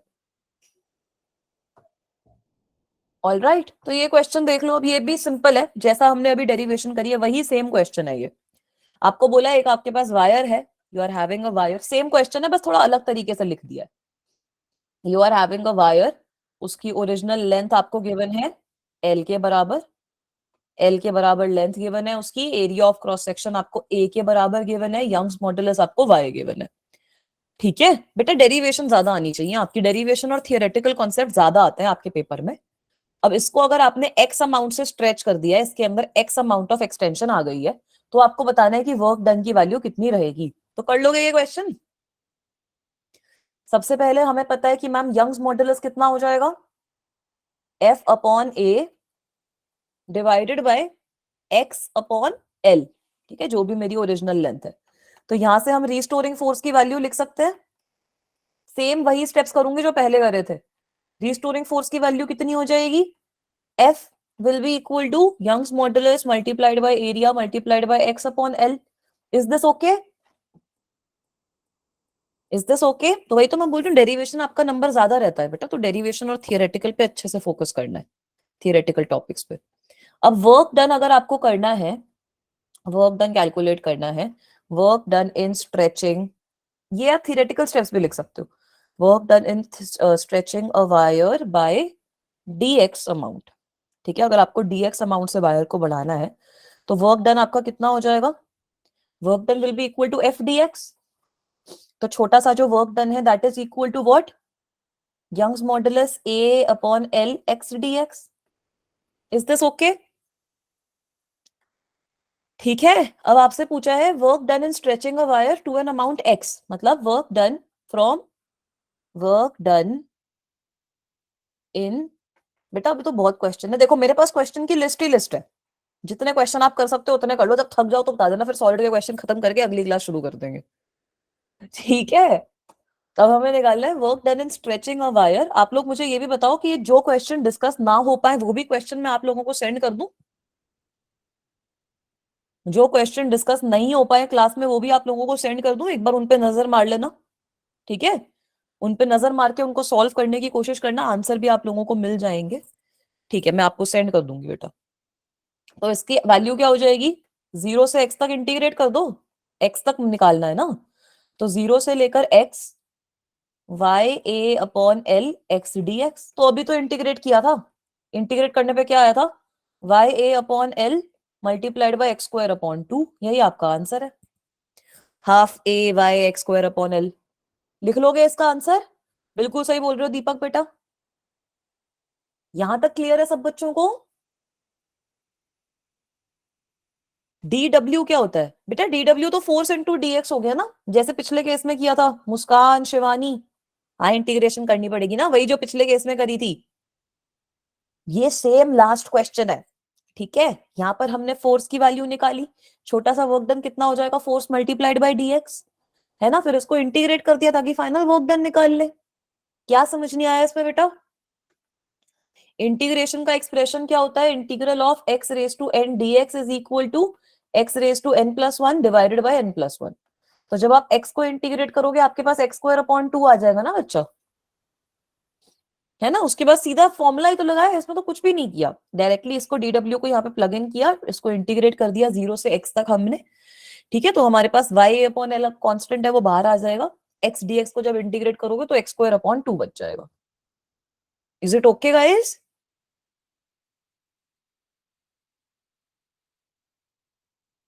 ठीक है बेटा, क्या फॉर्मूला लगाओगे बताओ, इंटीग्रेशन तो करनी पड़ेगी ना, इंटीग्रेशन का भी ये फॉर्मूला ही तो लगाया है आपने, बट इंटीग्रेशन ना करके कैसा लगाओगे फॉर्मूला, है ना बच्चा, इंटीग्रेशन के बिना चलेगा नहीं ये वाला क्वेश्चन, इसमें आपको इंटीग्रेट करके ये बताना पड़ेगा कि छोटे से वर्क डन पे बड़ा वर्क डन आप कैसे निकाल रहे हो। आगे चलूं?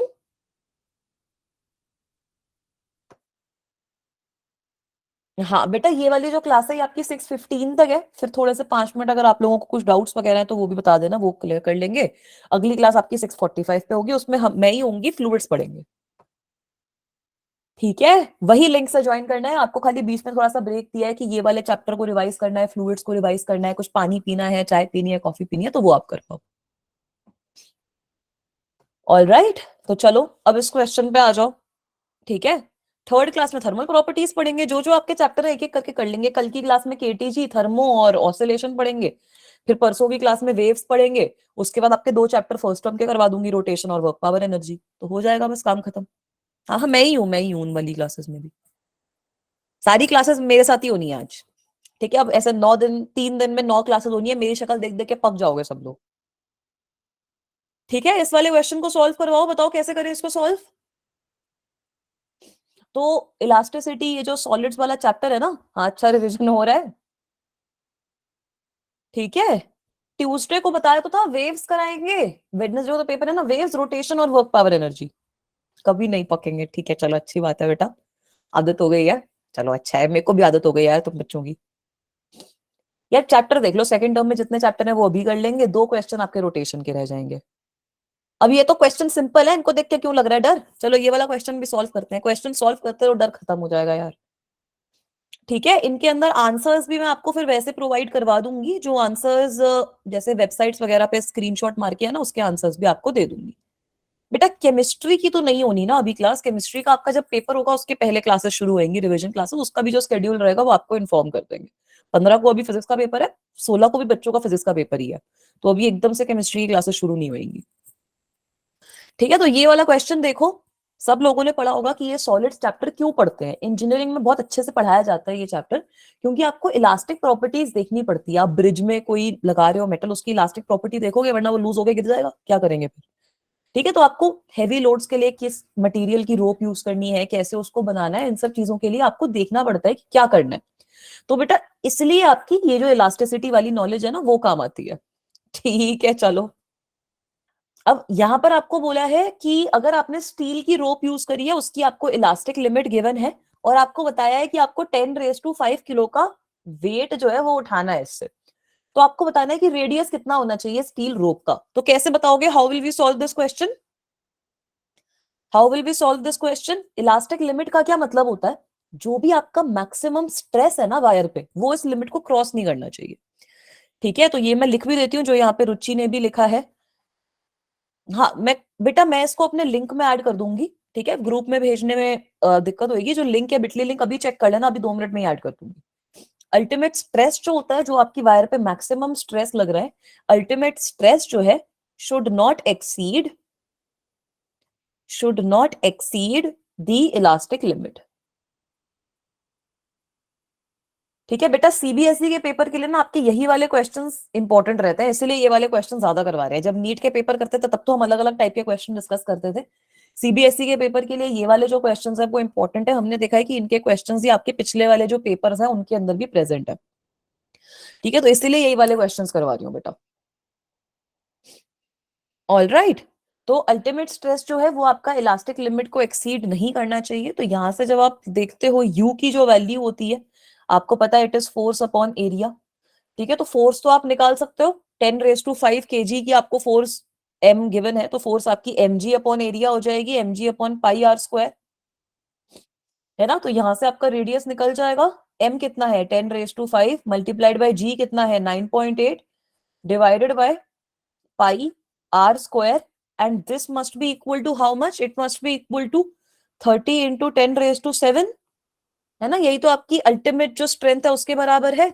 यहां से रेडियस की वैल्यू आ जाएगी, यहां से रेडियस की वैल्यू आ जाएगी बच्चों। बेटा यू आपका ये अल्टीमेट स्ट्रेस है। ठीक है, this you is your ultimate stress. यार स्ट्रेस है, स्ट्रेस की वैल्यू लिखी है बस। यहां से आप रेडियस की वैल्यू निकालोगे, रेडियस की वैल्यू कैलकुलेट एक बार करना, रेडियस की value you will get as 3.2 centimetre. ठीक है, ये आपके पास रेडियस की वैल्यू आती है, तो रेडियस आप यहां से निकाल सकते हो। और अगर आपको इसकी फ्लेक्सिबिलिटी बढ़ानी है तो आपको क्या करना पड़ेगा? अगर आपको इसकी फ्लेक्सिबिलिटी बढ़ानी है तो क्या करना पड़ता है? फ्लेक्सिबिलिटी के केस में क्या करते हैं? चोटी बनाई है ना, लड़कियों ने चोटी बनाई होगी, लड़कों से तो मैं उम्मीद नहीं कर सकती, गर्ल्स हैव मेड ऐसे ब्रेड बनाई है ना। तो बेटा ब्रेड के केस में यही होता है कि काफी सारी थिन वायर्स, जैसे ब्रेड के केस में क्या होता है कि काफी सारी चीजें यूज करी और उनको ऐसे ब्रेड करके एक मोटी सी चीज बना ली। तो फ्लेक्सिबिलिटी इंक्रीज करने के लिए यही किया जाता है कि बहुत सारी छोटी छोटी रेडियस की जो वायर्स होती है उनको साथ में लेकर ब्रेड कर देते हैं। ठीक है, तो यहां पर यही होता है कि फ्लेक्सिबिलिटी के लिए, for flexibility thin wires are braided, thin wires are braided together to increase the flexibility. हाँ, जूड़ा नहीं बनाते, वो ब्रेड क्या कहते हैं उसको, गुथा हुआ चोटी, I think that is what you call. तो वो बना लेते हैं, ऐसे वायर्स को यूज करके ऐसे ब्रेड बना लिया जिससे फ्लेक्सिबिलिटी बढ़ जाती है। बेटा क्वेश्चन में यूजुअली अगर नहीं गिवन हो तो 9.8 लो, अगर क्वेश्चन में गिवन है कि 10 ले सकते हो तो 10 ले लो। ठीक है, क्वेश्चन में अगर नहीं गिवन है तो उसको आप 9.8 ले लो तो बेटर है। हाँ, जैसा मैंने अभी बना रखी है, ये ब्रेड बना रखी है ना, ऐसे ही ब्रेड बना लेते हैं छोटे छोटे बालों को यूज करके। यहाँ पे वायर्स को यूज करके बना रहे हैं। हाँ, स्कूल वाली गुद की चोटी, समझ गए ना बच्चे? वायर्स आप भी कर रहे हैं सब चीजें। आगे चले बेटा। ठीक है, एक क्वेश्चन और देखते हैं, ये भी अच्छा क्वेश्चन है, ये भी आपका सपोर्ट मटेरियल का क्वेश्चन है, ये पिंक और ब्लू से मुझे दिख जाता है कि हाँ सपोर्ट मटेरियल का क्वेश्चन है, अच्छा क्वेश्चन है। ठीक है, तो यहाँ पे आपको ये दो वायर्स के स्ट्रेस और स्ट्रेन गिवन है, तो यहाँ से अब आप समझ जाओगे कि ये डक्टाइल और ब्रिटल के जो मैंने ग्राफ बनवाए थे वो क्यों इंपॉर्टेंट थे। ठीक है, नहीं अच्छी होती है यार, बनानी चाहिए, मतलब आई हैव सीन दैट उससे थोड़ा बालों का स्ट्रेंथ अच्छा रहता है, वायर को भी नहीं छोड़ा। तो बताओ इसका आंसर क्या है, इसमें से कौन सा डक्टाइल है कौन सा ब्रिटल है, कौन सा डक्टाइल है कौन सा ब्रिटल है। बेटा डक्टाइल मटेरियल में हमने देखा था कि उसका जो प्लास्टिक रीजन होता है वो ज्यादा होता है, तो ये जो मटेरियल ए है ये आपका डक्टाइल है, ये मैं ग्राफ पे ही लिख देती हूँ कि ये जो मटेरियल है ये आपका डक्टाइल है, और ये वाला मटेरियल आप देख सकते हो कि थोड़ा सा आगे गया और फिर टूट गया, तो ये वाला मटेरियल आपका ब्रिटल है, दिस मटेरियल इज ब्रिटल। ठीक है, तो वेरी गुड, सब बच्चे बिल्कुल सही बोल रहे हैं, ऑप्शन ए जो ए है that is wire A, wire A is more ductile and what is the reason क्या है इसका, that it has a larger plastic region. ठीक है, पता होना जरूरी है, बट क्यों हो रहा है, क्योंकि इसका प्लास्टिक रीजन बहुत बड़ा है ना, प्लास्टिक रीजन में आपको काम करना पड़ेगा ना अगर आपको डक्टाइल वाले केस में काम करना है तो। ठीक है, now come to option question number B, कि यहां पर ग्रेटर यंग्स मॉडुलस किसका है, which of these will have a greater Young's modulus, greater Young's modulus कितना किसका है, ग्रेटर यंग्स मॉडुलस होता है आपका स्ट्रेस अपॉन स्ट्रेन। तो इसको देखने का तरीका क्या है, ग्राफ से ये चीज समझो, अगर मैं स्ट्रेन की एक वैल्यू ले लूं, सपोज मैंने ये वाली वैल्यू ले ली है ना, ये आपकी स्ट्रेन की जो वैल्यू है, इसके लिए stress in wire A is more than compare to stress in wire B, है ना, यंग्स मॉडुलस आपको पता है स्ट्रेस अपॉन स्ट्रेन होता है, अगर मैंने स्ट्रेन की सेम वैल्यू ले ली तो जो स्ट्रेस है वायर ए के अंदर वो वायर बी से ज्यादा है, इसका मतलब Young modulus for A is more than Young's modulus for B. Is this okay guys, समझ में आया, ए का जो है हाँ ए वायर आपकी डक्टाइल है और ए का यंग्स मॉडुलस ज्यादा क्यों है, यहां तक समझ में आया सबको। ठीक है, अब सी क्या पूछ रहा है, which of these is stronger, तो स्ट्रॉन्गर का मतलब क्या है, स्ट्रॉन्गर का मतलब क्या है कि अगर मैं किसी, स्ट्रॉन्गर का मतलब होता क्या है, स्ट्रॉन्गर का मतलब पहले मतलब समझो, कि अगर मैं किसी पे स्ट्रेन लगा रही हूँ, किसी वायर पे फोर्स लगा रही हूँ, तो वो इतनी जल्दी स्ट्रेच ना हो, उसको हम स्ट्रॉन्गर कहेंगे ना। तो यहां पर आप देखो, for same value of strain, for same value of strain, जो स्ट्रेस है in wire A, stress in wire A is greater than stress in wire B, so that is why A is stronger. ठीक है, तो बिल्कुल सही बोल रहे हैं बच्चे, वायर ए जो है वो आपकी स्ट्रॉन्गर वायर होगी। ऑलराइट, डी क्वेश्चन भी कर सकते हैं, which material is more brittle, ये तो डायरेक्ट है ना, आपका जो वायर बी है वो आपका ब्रिटल है, और वायर बी आपका ब्रिटल क्यों है, क्योंकि यहाँ पे आपका प्लास्टिक रीजन छोटा है, smaller plastic region. Is this okay guys, ऐसा आपको कर्व बनाने के लिए भी आ सकता है कि ब्रिटल और डक्टाइल का कर्व ड्रॉ करो या फिर इसको एनालाइज करो, इसमें जो आपकी इलास्टिक लिमिट है वो सारी चीजें बताओ, इस तरीके का कर्व भी आप लोग एक्सपेक्ट कर सकते हो। इज दिस ओके, यहां तक क्लियर है। बेटा स्ट्रेन को हिंदी में क्या बोलते हैं तो मुझे नहीं पता, मेरी हिंदी इतनी स्ट्रांग है नहीं। आगे चलूं, अगला क्वेश्चन सॉल्व करें, should we solve more questions. ठीक है, चलो, तो अब थोड़ा सा एक और लंबा, एक दो लंबे क्वेश्चन देख लेते हैं। तो ये जैसे मैं बोल रही हूँ कि स्ट्रेस वर्सेस स्ट्रेन कर्व थोड़ा सा इंपॉर्टेंट है, हाँ लास्ट ईयर के क्वेश्चन पेपर्स में भी इस तरीके के क्वेश्चंस आ रहे थे और ये आपके सपोर्ट मटेरियल में भी क्वेश्चंस हैं। ठीक है, तो जो इंपॉर्टेंट क्वेश्चंस हैं वही डिस्कस हो रहे हैं बेटा। ठीक है, सारे के सारे क्वेश्चन जैसे लास्ट ईयर में नहीं आते, सॉलिड से दो तीन क्वेश्चन ही तो आएंगे, जितने भी प्रीवियस ईयर में इंपॉर्टेंट क्वेश्चंस हैं वो हो गए, जो आपके सपोर्ट मटेरियल है वो क्वेश्चंस हो गए। अरे नहीं पायल, ये वाला स्ट्रेन नहीं यार, वो अलग स्ट्रेन हो गया। ठीक है, ये वाला जो स्ट्रेन है वो अलग है, खिंचाव पता नहीं क्या बोलते हैं, स्ट्रेन का तो हिंदी वर्ड तो नहीं पता मेरे को। अब ये स्ट्रेस स्ट्रेन कर्व बना लेंगे, स्ट्रेस स्ट्रेन कर्व बना के ये सारी टर्म्स एक्सप्लेन करनी है, कर लोगे। खिंचाव बोला तो सही बेटा शिवानी, स्ट्रेस स्ट्रेन कर्व कैसे बनता है, स्ट्रेन, हाँ बिल्कुल सही बोल रहे हो आफरीन, और यहां पर हम मार्क करते हैं स्ट्रेस। ठीक है, स्ट्रेस स्ट्रेन कर्व बना के दिखाएंगे सब बच्चे अपनी कॉपी में। ये हो गया आपका स्ट्रेस, तो मैंने कहा था इसको कैसे इमेजिन करो, स्ट्रेन मतलब आपका किस तरीके से चेंज हो रहा है और स्ट्रेस मतलब आप कितनी फोर्स लगा रहे हो। तो इनिशियली तो इस कर्व में आपको पता है कि भाई हमारा वो हुक्स लॉ फॉलो होता है ना, इनिशियली इस कर्व में हमारा जो हुक्स लॉ होता है वो फॉलो होता है। तो इसके बाद आपकी प्रोपोर्शनैलिटी लिमिट आ जाती है, इसके बाद आपकी प्रोपोर्शनैलिटी लिमिट आ जाती है पी। मतलब प्रोपोर्शनैलिटी लिमिट क्या होती है, जहां तक आपका हुक्स लॉ फॉलो हो रहा हो, जहां तक आपका स्ट्रेस और स्ट्रेन एक दूसरे से प्रोपोर्शनल हो। ऑलराइट, ये तो आपका हो गया प्रोपोर्शनैलिटी लिमिट। अब इसके बाद होता है कुछ टाइम तक आपका जो मटेरियल रहता है वो फिर भी इलास्टिक होता है, बट वहां पे आपकी प्रोपोर्शनैलिटी जो लिमिट होती है वो फॉलो नहीं होती। ठीक है, वहां पे आपकी जो प्रोपोर्शनैलिटी लिमिट होती है वो फॉलो नहीं होती, तो उसको हम कहते हैं जो आपकी इलास्टिक लिमिट एक तरीके से रीच हो रही है वो। अभी विजिबल है बेटा? ठीक है, कुछ टाइम तक आपका जो मटेरियल है वो प्रोपोर्शनैलिटी लिमिट में नहीं होता, बट यहाँ पर भी आपका जो मटेरियल होता है वो इलास्टिक होता है। ठीक है, तो इसके बाद अब ये जो होती है ये आपकी इलास्टिक लिमिट कही जाती है, ये आपकी इलास्टिक लिमिट होती है। इलास्टिक लिमिट के बाद दिक्कत क्या होगी कि अगर आप इसके बियॉन्ड स्ट्रेस लगाओगे तो जो आपका मटेरियल है वो वापसी अपने इनिशियल पॉइंट पे नहीं आ पाएगा। ठीक है, वापसी अपने इनिशियल पॉइंट पे नहीं आ पाएगा। तो यहाँ पे जब आप अपना मटेरियल पे कुछ स्ट्रेस लगाते हो तो कुछ इस तरीके का ऑब्जर्व करते हो, फिर यहाँ पे आपका मटेरियल थोड़ा टूटना शुरू हो जाता है, फिर से आपका बढ़ता है ये वाला एरिया और आपके पास कुछ इस तरीके का मामला आता है। इसी तरीके से ड्रॉ करते हैं स्ट्रेस और स्ट्रेन कर्व। एक सेकेंड बेटा, अटक गया है फिर से। अभी विजिबल है बच्चों? ठीक है,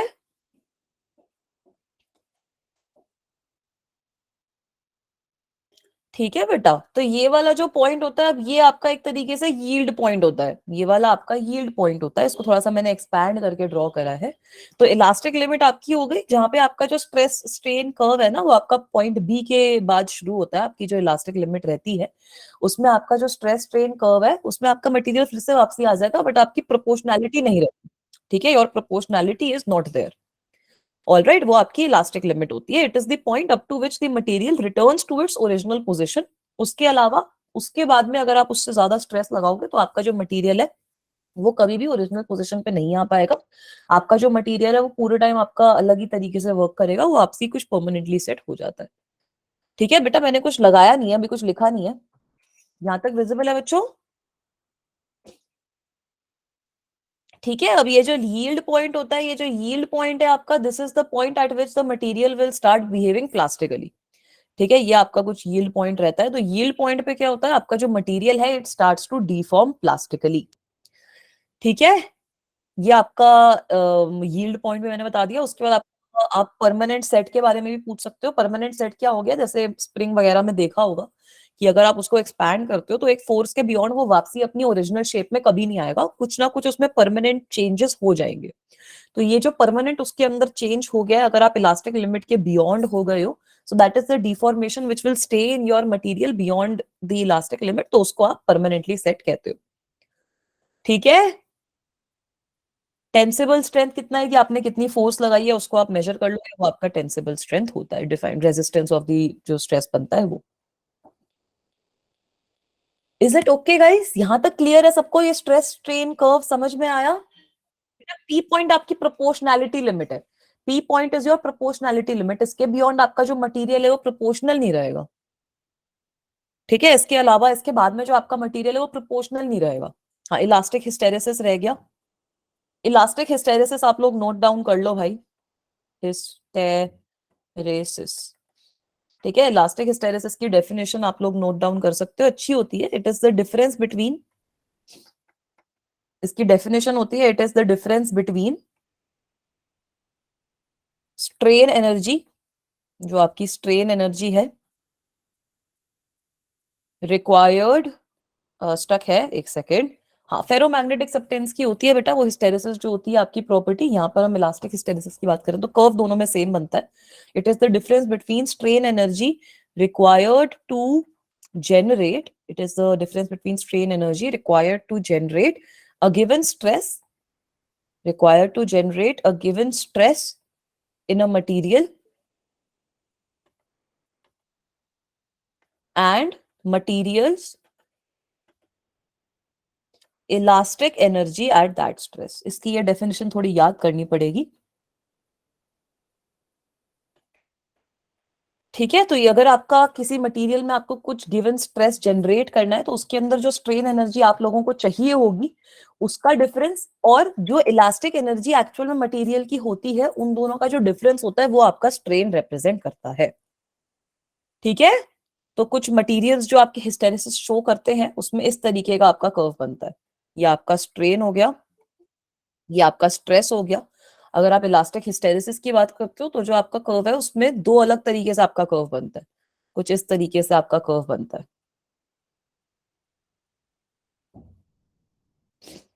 इज दिस ओके गाइस? ये कर्व सबको विजिबल है? आपका जो इस पाथ से आप मटेरियल की बढ़ाते हो ना स्ट्रेंथ, वो थोड़ी अलग जाती है as compare to the path from which you return back. So this is the sort of curve which is made. ठीक है, अभी स्टक नहीं है बेटा, आई थिंक इट्स विजिबल। हाँ जी बेटा, ये आपका हिस्टेरेसिस का कर्व है। शिवानी बेटा, फेरोमैग्नेटिक आपको इस टाइम पे नहीं पढ़ना है। फेरोमैग्नेटिक वो होते हैं जो ये हिस्टेरेसिस को फॉलो करते हैं। फेरोमैग्नेटिक आप अगले साल पढ़ोगे। ठीक है, ये आपके मैग्नेटिक प्रॉपर्टीज में आते हैं। तो फेरोमैग्नेटिक जैसे वो मटेरियल होगा जैसे मैग्नेटाइजेशन रैंडम शो करते हैं, अगर आप एक्सटर्नल मटेरियल में उनको नहीं रखते तब भी। ये आपका हिस्टेरेसिस का कर्व होता है बेटा। इलास्टिक हिस्टेरेसिस अगर डिफाइन करने के लिए है तो इस तरीके का कर्व आप बना सकते हो। बेटा परमानेंट सेट जो है वो सिंपल बात है। परमानेंट सेट क्या होता है? परमानेंट सेट मींस दैट अगर आपके पास कोई मटेरियल है on the, if you are moving beyond the elastic point, then on removal of deformation force the material will then on removal of the force the material will still have some deformation. That means that the material is being permanently set. हाँ बेटा, ठीक है, ये clear है। अब इसके अलावा भी कुछ क्वेश्चंस हैं। ठीक है, ये वाला क्वेश्चन आप कर सकते हो। डेल्टा वी अपॉन वी की वैल्यू निकालनी है, बल्क मॉडुलस गिवन है, प्रेशर की वैल्यू निकल जाएगी रो एच जी।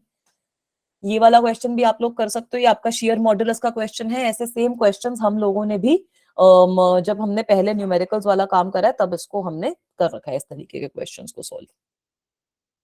ठीक है, तो ये बाकी क्वेश्चंस भी मैं आप लोगों के जो मटेरियल है ना उसके अंदर ऐड कर दूंगी। ठीक है, ताकि आप वहां से ये बचे हुए क्वेश्चंस जो है वो भी आप देख पाओ। All right, is it okay guys? ठीक है, सॉलिड्स वाला ऐसे रिवाइज हो गया चैप्टर। मजा आया क्लास में? सॉलिड्स वाला चैप्टर अच्छे से रिवाइज हुआ बेटा? So that is all we have to study for solids. अब अगली क्लास में हम लिक्विड्स को रिवाइज करेंगे, फ्लूइड्स को रिवाइज करेंगे। ठीक है, तो उसको भी अटेंड करना अच्छे से, उसमें हम रिविजन कंडक्ट करेंगे। All right, thank you so much guys, thank you बेटा।